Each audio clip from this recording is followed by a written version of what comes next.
my name is Marites. Okay, isa ka bang nanay na katulad ko naghahanap ng travel and tours business?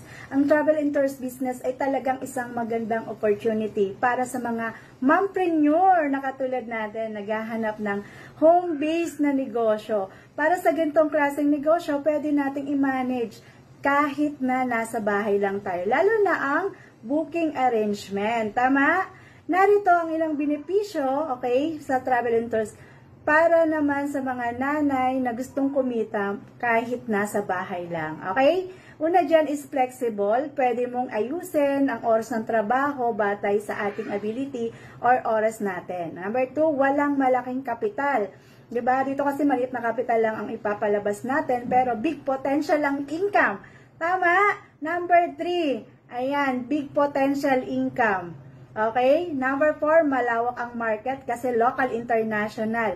Okay? At dito, marami talaga sa mga kababayan natin, marami talagang gustong magbakasyon at mag-relax. Tama? Kung ikaw ay interested, okay? Just comment down below para mag-guide kita. Thank you!